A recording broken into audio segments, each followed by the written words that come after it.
Abra a sua Bíblia no livro de Cantares de Salomão, capítulo de número 6. Enquanto você encontra essa passagem, eu quero, já com muita alegria, externar os meus agradecimentos à pessoa do nobre, querido amigo, pastor Luci Francis Tavares, presidente desta convenção e dessa igreja, assim também estendendo ao pastor Robson, esse jovem pastor e amigo, a quem Deus nos presenteou, os demais membros da diretoria, corpo de obreiros, a igreja de uma forma em geral. Volto para a cidade de Imperatriz com meu coração alegre pelo que Deus fez nesse final de semana, pelas 90 almas que se renderam a Cristo e por saber que essa igreja é uma igreja apaixonada pela evangelização, apaixonada por missões. O som, onde está? Coloca só um pouquinho mais para mim aqui no retorno. Glória a Deus, aleluia. Só um pouquinho mais o som. Vamos fazer a leitura isso. Obrigado, queridos. Dessa passagem, Cantares de Salomão, capítulo de número 6. Nos diz assim a Bíblia: para onde foi o teu amado, ó mais formosa entre as mulheres? Para onde virou a vista o teu amado, e o buscaremos contigo? O meu amado desceu ao seu jardim, aos canteiros de bálsamo, para se alimentar nos jardins e para colher os lírios. Eu sou do meu amado e o meu amado é meu, ele se alimenta entre os lírios. Formosa és, amiga minha, como Tisa, aprazível como Jerusalém, formidável como um exército com bandeiras. Mas eu gostaria que gravassem bem esse versículo de número 3, que diz: eu sou do meu amado e o meu amado é meu. Vamos repetir junto? Eu sou do meu amado e o meu amado é meu. Vamos orar. Querido Deus, maravilhoso Pai, mais uma vez, Senhor, nos colocamos diante da Tua presença, Deus, nesse culto de adoração, e pedimos que Tu venhas falar conosco, trazendo refrigério, trazendo regozijo aos nossos corações. Fica conosco em nome de Jesus. Amém, amém, amém. Você que também nesse momento está em casa, está transmitindo, Robson? Podem tomar os seus lugares. Você também que está em casa nesse momento, receba o nosso abraço, compartilhe esse vídeo com outras pessoas. Vocês que quiserem também depois nos acompanhar nas redes sociais, é só procurar pelo meu nome, Loaran Lins, ali no Instagram.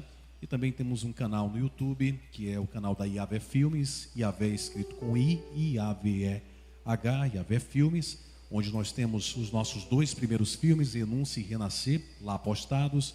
O filme Bené vai ser lançado na plataforma só no mês de novembro, mas outros projetos desenvolvidos, um programa também, um podcast, falando sobre coisas da Bíblia. Procure e depois se inscreva no nosso canal. Vamos à palavra de Deus. Queridos e amados irmãos, o texto que nós acabamos de ler fala de um dos personagens mais emblemáticos do período velho testamentário. Seu nome, Salomão, cujo significado é paz ou pacífico. Salomão foi o 3º rei da nação de Israel. Ele é o 10º filho de Davi na contagem geral e o seu 2º filho com Batseba. Diz a Bíblia Sagrada, no livro de 1 Reis, capítulo de número 1, que Davi já estava velho, prestes a morrer. E havia uma grande pergunta em Israel: quem seria o próximo rei da nação de Israel? Quem sucederia o trono de Davi? Adonias, um dos seus filhos, prepara uma grande festa, chama os seus amigos e se autoproclama rei em Israel.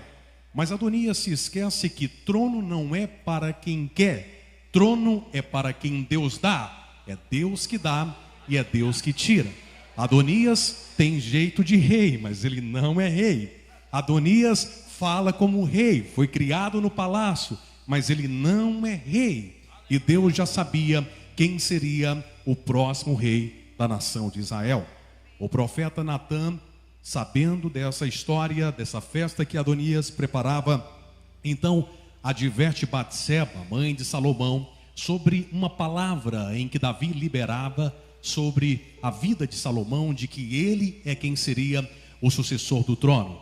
Então Natã diz para Batseba: olha, é bom que você procure o rei, porque Adonias já está se proclamando rei. E Davi fizera uma promessa a teu filho: faça isso para guardar a tua vida e também a vida de Salomão. Então, ouvindo essa palavra, imediatamente Batseba corre até a recâmara do rei e vai lembrar Davi da promessa que ele fizera a ela, de que o seu filho Salomão seria o sucessor do teu trono. Queridos, aquilo que é teu, aquilo que é meu. Não queira usurpar uma função para a qual Deus não preparou para você. A cada um de nós, Deus nos escolhe, Deus nos gera para um propósito, e no tempo certo Ele nos encaixa naquele momento, naquela função onde Deus quer nos usar. Batseba então lembra Davi dessa promessa, e Davi então manda chamar a Zadok, a Natã e a Benaia, e manda procurar a Salomão, pois estava chegando o tempo de ele ser ungido como rei em Israel. Quando chega a hora de Deus na sua vida, você pode estar onde você estiver, você pode estar escondido, você pode estar em um lugarejo, mas Deus te acha, Deus exalta você para que o nome dele seja glorificado. Salomão então é ungido rei de Israel. Ele começa o seu reinado aos 21 anos de idade. Ele vai reinar sobre Israel por 40 anos, de 966 a 926 a.C. Ele inicia o seu reinado de uma forma pungente. Deus dá a Salomão muita sabedoria. Ele vai governar do rio Nilo até o Eufrates. É um tempo de muita glória em Israel. É um tempo de muita prosperidade. Diz a Bíblia Sagrada que Deus dá a Salomão muita sabedoria e muitas riquezas. Um dia, Deus aparece em sonhos a Salomão e diz a ele: pede o que tu quiseres que eu te darei. Salomão poderia ter pedido riquezas, glória, fama e renome, mas em vez de pedir tudo isso, ele pediu apenas sabedoria para governar sobre o seu povo. Aquela oração, aquele pedido então agrada o coração de Deus, e Deus dá a Salomão não apenas sabedoria, mas Deus dá renome mundial. Deus dá glória a Salomão, Deus dá fama a ele, e o que ele havera pedido também, Deus dá a ele muita sabedoria, o homem de maior sabedoria que já se passou. Diz a Bíblia Sagrada que um dia duas mulheres prostitutas agora brigam por uma mesma criança. Um dos meninos havia morrido. Senhores e senhoras, irmãos e irmãs, conhecem muito bem essa história. Naquela época não havia exame de DNA para descobrir de quem era o garoto. Então levam a Salomão, e com aquela sabedoria vinda do Espírito Santo de Deus, Salomão então diz: está muito fácil, nós resolvemos essa celeuma, esse problema. Vamos dividir a criança ao meio. Metade fica com uma e metade fica com a outra. Salomão sabia que a verdadeira mãe abriria mão daquela criança, e assim aconteceu. Então, através daquele gesto, ele entrega a criança para a mãe verdadeira. Salomão tinha tanta glória, tanto renome, foi alguém tão abençoado, que foi o responsável pela construção do primeiro templo em Jerusalém. No capítulo 10 do livro de 1 Reis, está registrado a história de uma rainha, rainha de Sabá, que um dia veio olhar com os seus próprios olhos aquilo que ela sabia apenas de ouvir falar, mas quando ela está diante do reino de Salomão, ela diz: olha, tudo que me falaram não chega nem metade do que eu estou vendo com os meus próprios olhos. Ela trouxera tantas riquezas, tantas especiarias para Salomão, que nunca mais chegou tantas riquezas como a vinda da rainha de Sabá. Deus prospera esse homem, a mão de Deus estava sobre ele. Mas quando Deus prospera Salomão e traça um lindo e grandioso projeto na vida dele, então ele começa a tomar algumas escolhas erradas para a sua vida. Queridos e queridas, a nossa vida, ela é feita de escolhas. O que somos hoje é resultado das escolhas que nós fazemos durante toda a nossa vida, e desde a nossa mais tenra infância, nós fazemos escolhas. O que somos hoje é resultado das escolhas que nós fizemos no passado. O que seremos amanhã é resultado das escolhas que nós estamos fazendo hoje para as nossas vidas. O nosso futuro depende, é consequência das escolhas que nós fazemos para as nossas vidas. E Salomão agora degenera o seu coração, e mesmo sendo alguém a quem Deus tinha um propósito lindo para desempenhar na terra, ele degenera o seu coração. Ele passa agora a se misturar com mulheres estranhas, com moabitas, com amonitas, com etéias, e passa a adorar os deuses dessas mulheres. Ele vai adorar a Moloque, a Astarote e a tantos outros deuses dessas mulheres estranhas. Por causa dos pecados de Salomão, por causa da sua desobediência, Deus então vai permitir que alguns inimigos se levantem contra ele. Um desses inimigos é Jeroboão, que mais tarde vai dividir o reino de Israel em duas nações. Israel, que seria comandada, que teria como rei o próprio Jeroboão, e o reino de Judá, que seria então comandada por Roboão, o filho de Salomão. Um homem a quem Deus traçara uma história de reinado extraordinário, mas que, como disse, pelas suas decisões erradas, também pagou um preço muito grande. Não obstante os pecados de Salomão, ele nos deixa um legado muito grande, e ele escreve pelo menos 3 livros. O primeiro livro que Salomão escreve é o livro em que ele está apaixonado pela Sunamita, é o livro de Cantares, ou Cântico dos Cânticos. Esse livro é um livro de expressões fervorosas, amorosas, muito importante para a cultura judaica, que era lido todas as vezes que chegava o período pascual. Depois, ele vai escrever um segundo livro, é o livro de Provérbios. E agora Salomão escreve o livro de Provérbios não mais com o seu coração, não é mais um jovem apaixonado. Agora ele usa a sua razão. E ele vai escrever pelo menos 3.000 provérbios, 1.005 cânticos e alguns salmos que estão registrados.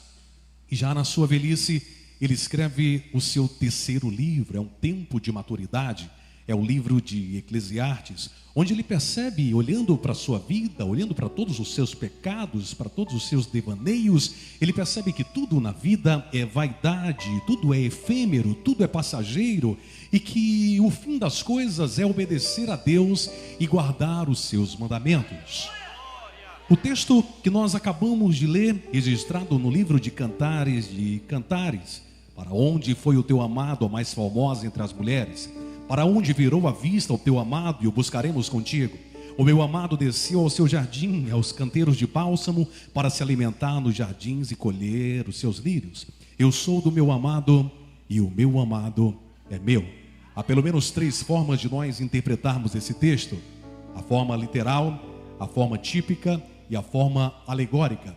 Esse livro, ele fala sobre o relacionamento de um homem para com uma mulher, de Salomão para com a Sunamita. Mas esse livro também representa a intimidade, o relacionamento do noivo para com a noiva, ou seja, de Cristo para com a sua igreja. E nesse texto nós vamos perceber pelo menos 3 personagens que conversam entre si. O primeiro grupo, o primeiro personagem ou personagens dessa história é um grupo de mulheres. O segundo personagem ou a segunda personagem é a Sunamita. E o terceiro personagem que está registrado nesse texto é o noivo, aqui representado pela pessoa de Salomão.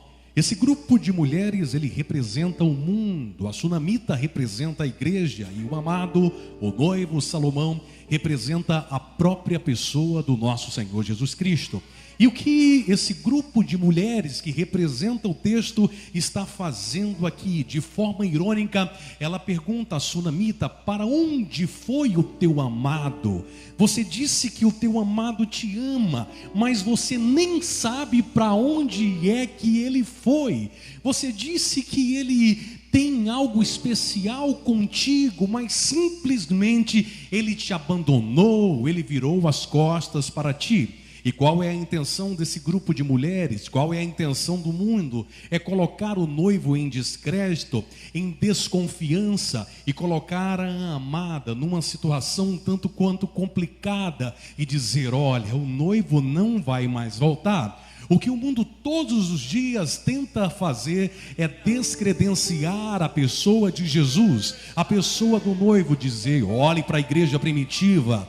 Os apóstolos e discípulos já esperavam o noivo voltar e ele não voltou. Olhe para os reformadores, eles já falavam que Jesus, que o noivo voltaria, e Jesus não voltou. Olhe para os pioneiros da Assembleia de Deus, Daniel Berg e Gunnar Wingre, que diziam que Jesus estava voltando, e Jesus não voltou.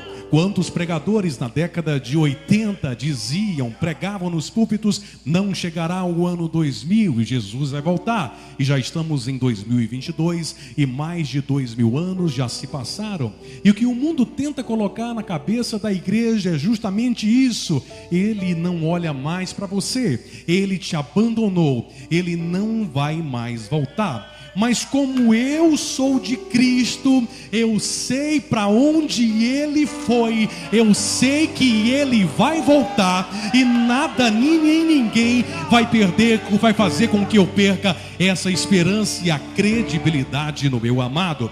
A pergunta do mundo é: onde está o seu noivo? O que foi que esse noivo, o que foi que Jesus fez para te conquistar? Sabe por que ele nos conquistou, queridos? Ele nos conquistou, pastor Luci Francis, porque um dia ele esteve entre nós, ele deixou o trono da sua glória. A Bíblia diz que o verbo se fez carne e ele veio no ventre de uma mulher, de Maria, se fez um de nós, sentiu as nossas dores. Sabe por que ele nos conquistou? Porque ele simplesmente poderia ter vindo em uma carruagem de glória, mas ele preferiu nascer de forma simples numa manjedoura. Sabe por que ele nos conquistou, igreja? Porque com apenas 12 anos ele já ensinava aos doutores e dava a eles muitas lições. Sabe por que ele nos conquistou, queridos? Porque pelo poder da palavra ele venceu a Satanás. Sabe por que ele nos conquistou? Porque ele fizera inúmeros milagres, de forma que o apóstolo João vai nos dizer que se todas as bibliotecas do mundo fossem registrar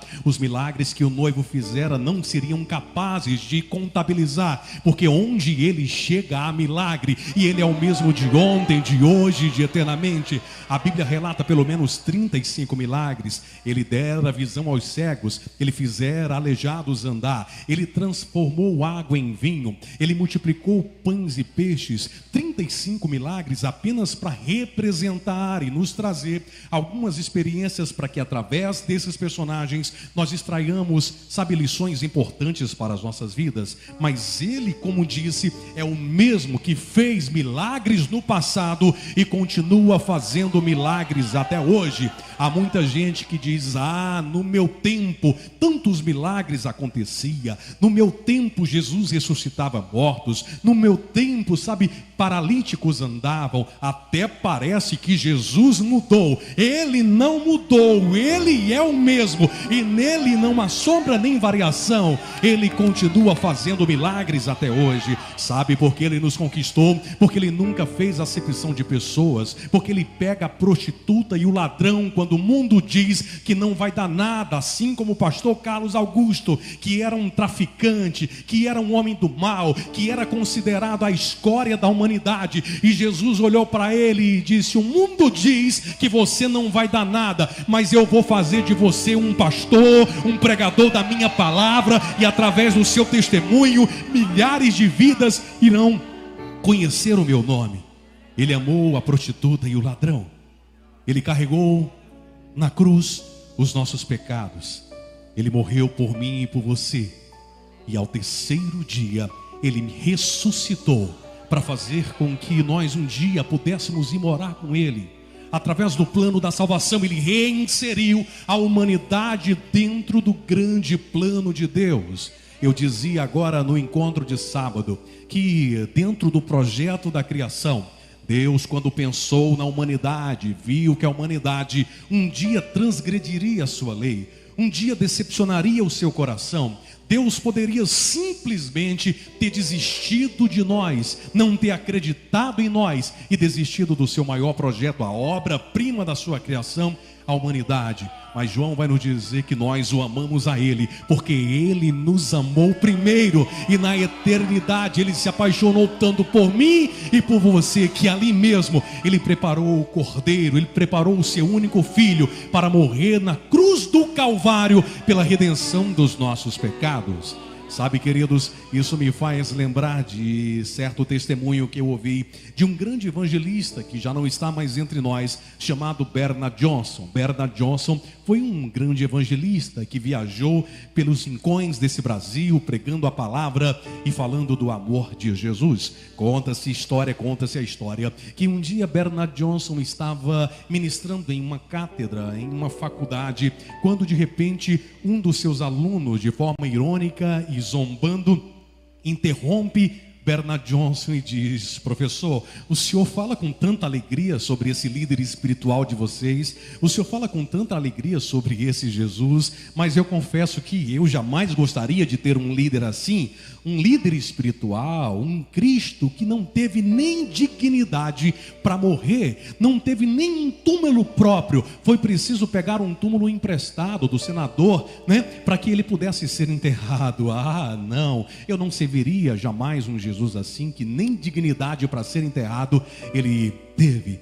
Então Bernard Johnson, de uma forma muito especial, olha para aquele jovem, dá um sorriso gostoso, um sorriso de assembleiano, de crente pentecostal, e diz: ô meu filho, deixe-me te fazer uma pergunta. Se você for passear em uma cidade, passar apenas alguns dias, você vai comprar uma casa ou você vai alugar uma casa por alguns dias? Ele disse: professor, mas que pergunta boba, se eu não vou morar nessa cidade, para que é que eu vou comprar uma casa? Não é muito mais fácil eu alugar? Ele disse: a resposta então saiu da sua boca. Para que o meu Jesus ia comprar um túmulo se ele sabia que ele só precisaria daquele túmulo por 3 dias, porque ao terceiro dia ele ressuscitaria para nunca mais voltar para aquele lugar? Allan Kardec morreu, mas Jesus está vivo. Buda morreu, mas Jesus está vivo. Padre Cícero morreu, mas Jesus está vivo. Ele está vivo e ele vai voltar para buscar a sua igreja.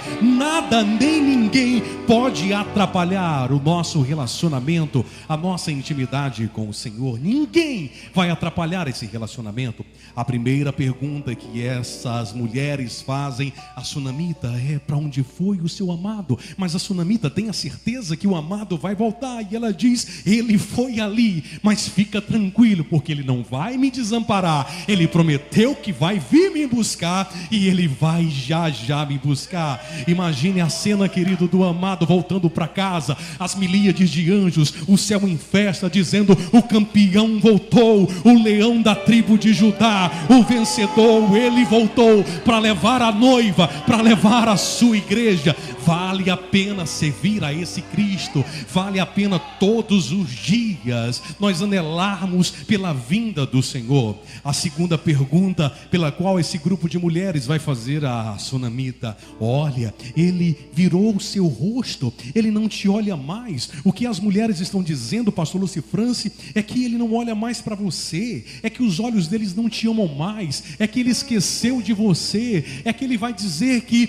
o Senhor já não cuida mais de você, que ele está muito longe. Mas eu quero nessa noite, como profeta de Deus, dizer aos amados irmãos: o diabo não vai te machucar, o diabo não vai roubar os sonhos que Deus traçou para a tua vida. Pode vir o que vier, pode vir a doença, pode vir os problemas, mas o Senhor Jesus continua cuidando. Ele não esqueceu de você, ele colhe as tuas lágrimas, e ele me traz nessa noite para dizer: fica tranquilo, sou eu que cuido dos teus sonhos, sou eu que cuido da tua saúde, sou eu que cuido dos teus filhos, sou eu que cuido da tua finança, sou eu que cuido da tua casa, sou eu que cuido do teu ministério. Não é hora de parar, não é hora de retroceder, é hora de avançar. Seja firme e corajoso, porque o Senhor continua cuidando da tua vida e dos teus.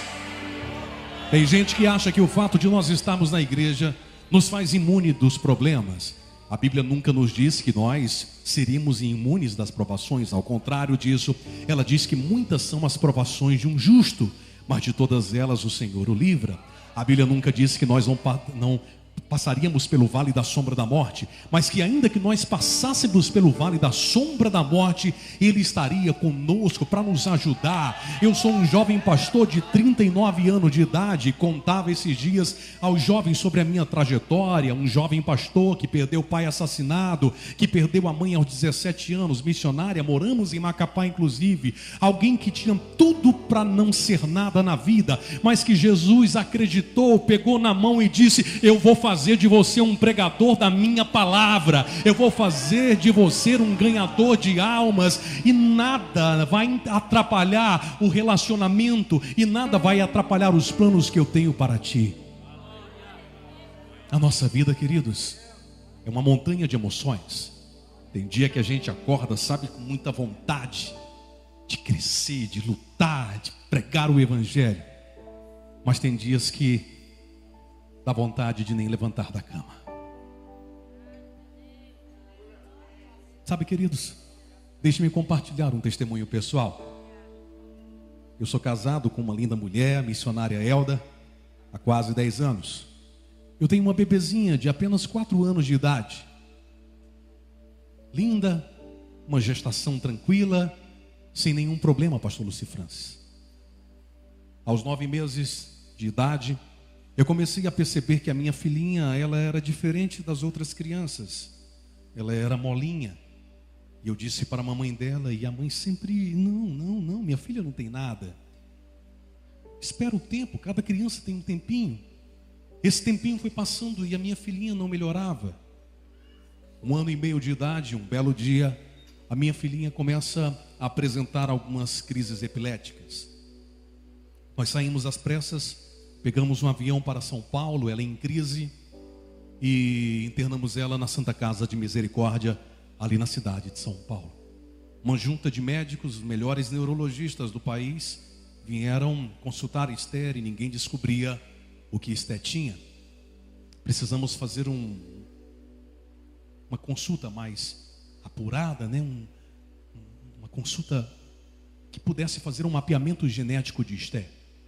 Muito cara, por sinal.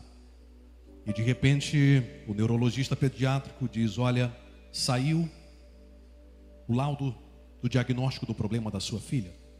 Sua filha tem uma deficiência, ela nasceu com uma síndrome genética chamada deficiência intelectual do cromossomo de número 94. Esse é um problema muito raro que não foi diagnosticado no Brasil ainda. Pelo que nos mostra, a sua filha é a única criança no Brasil, mulher, que é portadora dessa síndrome. Não há livros escritos de tão raro que é. Em 100 milhões de pessoas poderia acontecer. Não há nenhum problema com você, não há nenhum problema com a sua esposa. Vocês podem ter tantos outros filhos que a probabilidade disso acontecer é como ganhar na Mega Sena. Simplesmente aconteceu. Essa síndrome, ela causou alguns distúrbios em Esther. Primeiro, uma deficiência intelectual muito grave. Esther é uma criança autista, de um autismo severo. Esther tem 4 anos de idade, tem distúrbio de sono. Esther não fala. Eu nunca ouvi a minha filha abrir a boca para me chamar de papai. Esther, com 4 anos de idade, não anda. Esther não é uma criança como as outras. Eu poderia ter R$1 bilhão, poderia levar aos melhores médicos do Brasil ou do mundo, e ainda não seriam capazes de resolver o problema da minha filha, por ser um problema genético e não uma cura para problemas genéticos. As possibilidades de Esther vir a andar são quase raras. As possibilidades de Esther vir a falar são quase raras. Eu fiz tudo certo na minha vida. Nasci, me criei na casa de Deus, procurei servir a Deus desde a minha tenra idade. Meu casamento, todo o planejamento da minha vida. E de repente sou abalado pela notícia da minha primeira filhinha portadora de um problema tão sério.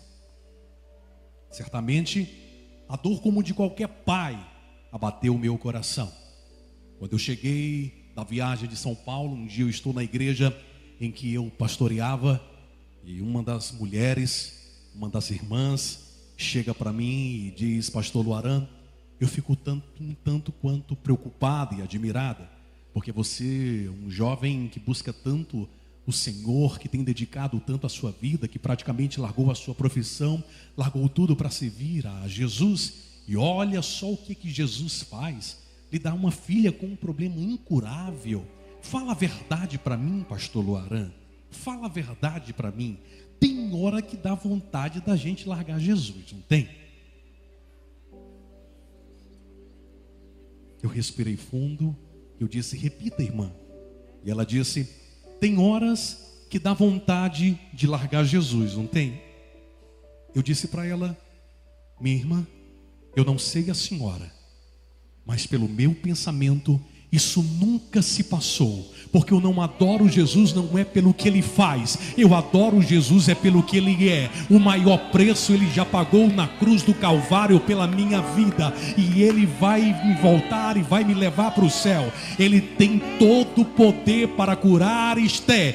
Basta apenas uma palavra dele e ela sarará. Se ele fizer isso, eu serei o pai mais feliz dessa terra. Mas ainda que para um propósito que hoje eu não entendo e que só a eternidade vai me revelar, ainda que para esse propósito ele decida não curar Esté, ainda assim eu estarei dizendo a ele, eu te amo, eu te louvo, e eu não abro mão das tuas promessas por nada. Tu sabe todas as coisas, tu tem o controle de todas as coisas na minha vida. O que eu mais queria era ver a minha filha correndo na igreja. O que eu mais queria era poder pegar a minha filha no braço e ouvir ela dizendo papai, era chegar em casa na terça-feira e ela poder me abraçar, me beijar. Eu sei que isso não vai acontecer, mas ainda assim nada vai me impedir do meu relacionamento com Jesus, nada vai atrapalhar. O mundo vai continuar dizendo larga ele, não vale a pena servir a ele, ele não te ama mais. E eu digo é mentira, porque ele está no controle de todas as coisas, ele está no controle da tua vida. Eu não sei o que se passa na tua casa, eu não sei o que se passa na tua vida, eu não sei o que se passa no teu ministério. Quem sabe muitos já pensaram em desistir, em parar, em entregar os pontos, mas Deus me traz aqui nessa noite como profeta dele para dizer, não pare, não é hora de entregar os pontos. Vem a dificuldade, vem o problema, mas ele continua dizendo, sou eu quem te ajudo. Você vai passar por esse processo e lá na frente você vai estar mais forte. Você vai usar esse testemunho para consolar outras vidas e para dizer o quanto eu sou bom. Há mistérios que só a eternidade é que irão nos revelar.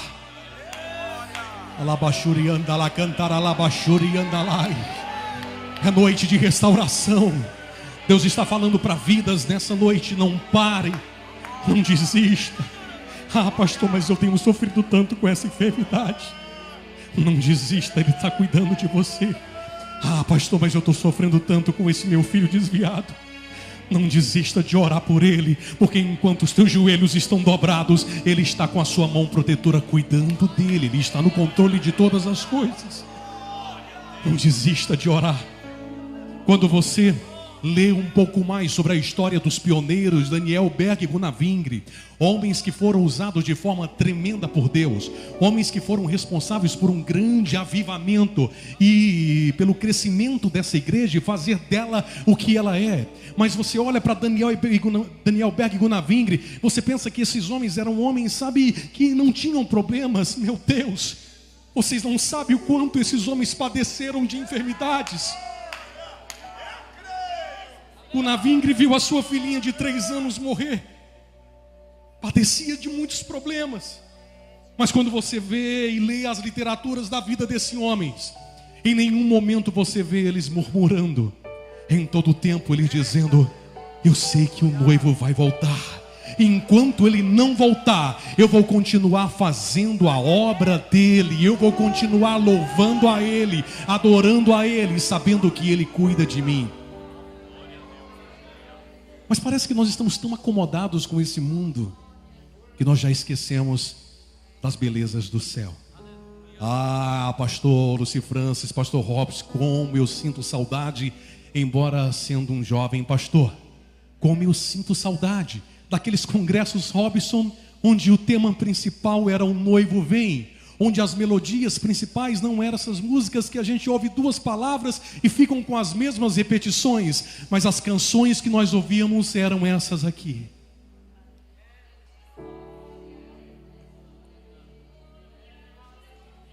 Eu queria ir pra lá, se eu pudesse estar. Se você sabe, canta.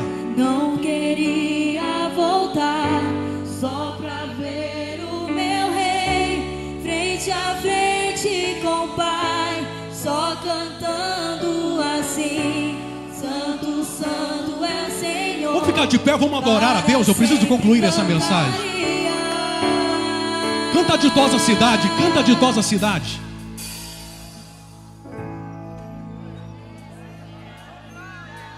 A ditosa cidade deve ser linda. Aleluia! O noivo não te abandonou, meu filho. Ele vai voltar, ele preparou um lugar para te levar. Agora veria o Senhor frente a frente, cantaria naquele imenso coral. Imagine o dia, imagine o encontro da noiva com o noivo. Eu sou do meu amado e o meu amado é meu. Eu digo, cantando hosanas ao Rei. Deve esse meu pensamento ser a realidade, pois pra lá voarei. Pra gente concluir, muito em breve, Muito em breve vai sair uma notícia de quê? de um povo Esse povo sou eu, é você. apareceu. Era um povo muito humilde que aqui muito sofreu. Aquele povo era o povo de Deus. Onde estão os pentecostais essa noite? Os pentecostais que irão morar no céu. A noiva do Senhor. Ele está dizendo nessa noite: não desanime. Alguém com voz de lamento vai dizer neste momento: aquele povo foi embora pra Sião. Eu quero fazer duas perguntas nessa noite. Eu preciso concluir essa mensagem. Há alguém aqui nessa noite que está afastado dos caminhos do Senhor, ou que ainda não entregou a sua vida a Jesus. Alguém que um dia, quem sabe, tenha sido ferido por uma palavra, por algo que te decepcionou, ou quem sabe você tenha vacilado, você tenha pecado, e isso te afastou da fé. E você sabe que se o noivo vier hoje para buscar a noiva, você não vai subir com a noiva. E Ele está te dando uma oportunidade para você sair de onde você está e voltar para o aprisco e voltar para a casa de Deus. Há alguém aqui nessa noite que quer entregar a sua vida para Jesus. Há alguém aqui nessa noite que sabe que se Jesus voltar hoje você não está preparado para ir. Eu quero te convidar para você sair de onde você está e vir aqui na frente. Eu não posso terminar essa mensagem sem entregar esse recado a você. O noivo está chegando. E quem sabe pode ser até hoje mesmo que ele vai voltar para buscar a sua igreja. Enquanto a dupla canta mais um pedacinho só, eu quero te dar a oportunidade, se existirem pessoas nessas condições, venha e se junte às 90 que nesse final de semana entregaram a sua vida para Jesus. Canta um pedacinho, canta.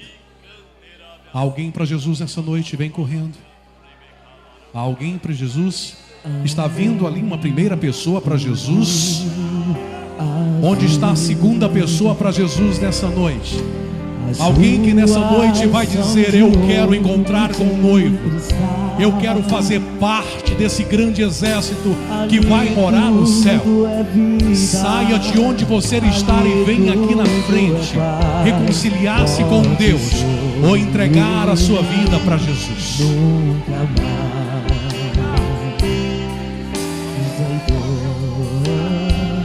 Onde está a segunda pessoa para Jesus? Além do rio azul, as ruas são de ouro e de cristal. Ali tudo é vida, ali tudo é paz. Tem mais alguém para Jesus nessa noite? Se tem, sai correndo e vem, porque eu preciso orar por você. Tristeza e dor nunca mais. Verei o grande rio da vida. Segura. Eu preciso agora fazer uma segunda oração. Continua no teclado. A Bíblia diz: se o pecador aceita a Jesus, há o que no céu? A festa no céu. Você vale mais que o mundo inteiro. Você é um presente que Cristo colocou nessa terra. E Ele manda dizer a você: eu não me esqueci de ti. Eu sei que está difícil. Eu sei que muitas vezes passa na tua cabeça a vontade de parar. Pensamentos de morte cercam a tua cabeça. Mas o Senhor me diz: sabe por que você está aqui? Porque o teu tempo não acabou. E Ele te trouxe aqui nessa noite para te dizer: eu renovo as tuas forças, eu mudo a tua vida, eu restauro a tua sorte e faço de ti um novo homem, e coloco em tuas bocas palavras proféticas para que tu seja um instrumento meu e comece a ganhar a tua família, para também essa família ser a noiva de Cristo e morar no céu. Mas eu preciso fazer uma segunda oração. Você que ouviu essa mensagem e que de repente você disse: pastor, essa mensagem foi para mim. Quantas vezes eu pensei em desistir, pastor? Quantas vezes eu pensei em parar? Quem sabe seja uma enfermidade que está te assolando, ou um outro problema que tem feito você quase parar. Você está na igreja, mas você tem dito: meu Deus, eu não vou para a igreja hoje. E você veio quase que arrastado. Mas o Senhor hoje quer curar a tua alma, quer curar as tuas feridas e quer te dar uma nova vida em Cristo Jesus. Eu quero te convidar para sair de onde você está. Você que precisa de um milagre de Deus na sua vida, eu quero encerrar a minha participação liberando uma palavra profética sobre a tua vida. Só você que precisa de um milagre na tua vida e que sentiu que essa palavra foi direto de encontro ao teu coração, saia de onde você está e vem aqui, porque eu preciso orar por você.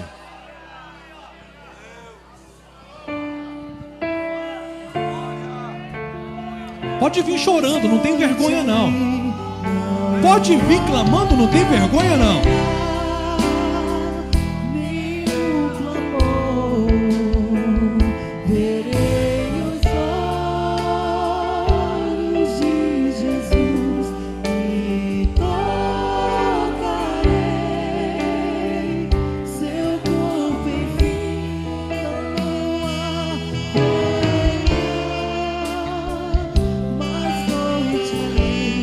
João capítulo 14, versículo de número 1 a 3 diz: não se turbe o vosso coração, credes em Deus, crede também em mim. Na casa de meu pai há muitas moradas. Se não fosse assim, eu vos teria dito: vou preparar-vos lugar. E quando eu for e vos preparar lugar, virei outra vez e vos levarei para mim mesmo, para que onde eu estiver, estejais vós também. A promessa dele não acabou, a promessa dele é real. Senhor meu Deus, Pai eterno, Pai bendito, Deus, eu te apresento cada um dos irmãos e irmãs que estão aqui na frente. dessa vida, Deus, que se entrega a Ti, se soma a essas 90 vidas que nesse final de semana também se entregaram. Jesus, muda a história por completo, escreve o Seu nome no livro da vida, Pai, restaura a sua sorte. Mas Deus, também eu quero te apresentar a vida de cada um dos irmãos e irmãs. Eu não conheço, Senhor, os seus problemas, as suas dificuldades. Eu não conheço, Senhor, quantas madrugadas esses homens e mulheres têm passado em claro, lutando contra esses problemas, contra essas enfermidades, com essas doenças da alma. Quem sabe essa depressão que tem assolado, Deus. Quem sabe uma perda irreparável que nunca conseguiu ser superada, Deus. Mas nesse momento eu te peço que venha com unção da cura agora, Deus. E eu libero pelo poder da palavra de Deus agora uma palavra profética de cura. Cura da alma, cura do coração, cura dos problemas físicos. Nesse momento, pelo poder do nome de Jesus, receba cura, receba restauração, receba um novo ânimo, receba um regozijo vindo do céu. E como prova de que Deus está aqui nessa noite, confirmando essa palavra, receba uma descarga sobrenatural da glória de Deus. Receba uma graça extraordinária da glória de Deus. Receba nesse momento o abraço do Espírito Santo de Deus, te dizendo: você é meu, você é minha. Eu arranco essa depressão, eu arranco agora essa enfermidade que está assolando a tua vida. Eu te digo nesse momento: não pare, eu estou cuidando de tudo, eu estou cuidando de tudo. Descansa o teu coração.